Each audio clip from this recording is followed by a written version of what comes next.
Pinangunahan ni Pangulong Ferdinand R. Marcos Jr. ang send-off ng halos 300 doktor na ide-deploy sa iba't ibang komunidad sa ilalim ng Doctors to the Barrios Program Batch 43. Ito na ang pinakamalaking single deployment sa kasaysayan ng programa. May report si Kenneth Pasyente. Sa layuning mapalawig pa ang access sa healthcare, pinangunahan ni Pangulong Ferdinand R. Marcos Jr. ang send-off ceremony ng nasa 290 physicians na ipadadala sa mga komunidad sa iba't ibang bahagi ng bansa. Sila ang mga nagsipagtapos sa ilalim ng Doctors to the Barrios o DTTB program ng pamahalaan. Ayon sa Pangulo, napapanahon ang deployment ng mga doktor lalo't hamon pa rin sa ilang lugar ang access sa healthcare. Today marks the beginning of another path that requires not just clinical skill, but presence, patience, and purpose.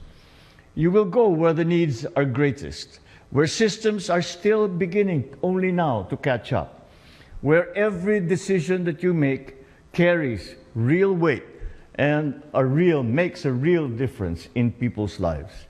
Maraming komunidad pa rin ang umaasa sa iisang doktor sa kabila ng dami ng taong nangangailangan ng serbisyo medikal. Ang ilan sa ating mga kababayan, kailangan pang bumiyahe ng ilang oras kahit may sakit na sila.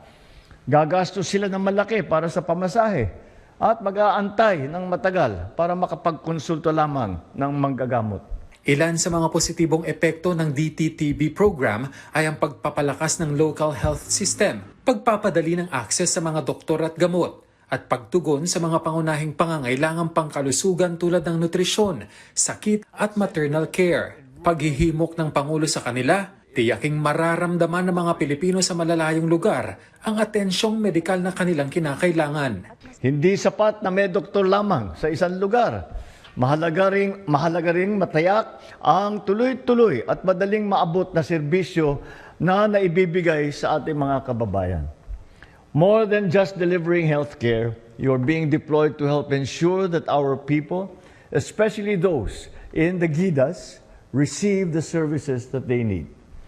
For every Filipino, the goal is not just relief, but a health system that continues to serve them in the years to come. Muli namang tiniyak ng Pangulo ang pagsuporta ng pamahalaan sa mga healthcare worker sa pamamagitan ng pagpapalakas ng National Health Workforce Support System.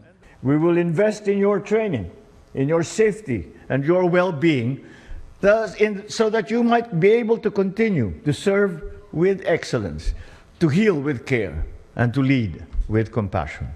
Nagsimula ang DTTB program noong 1993 at nito lamang 2025 matagumpay nang nakumpleto ang pagtatalaga ng mga doktor sa lahat ng munisipalidad sa buong Pilipinas.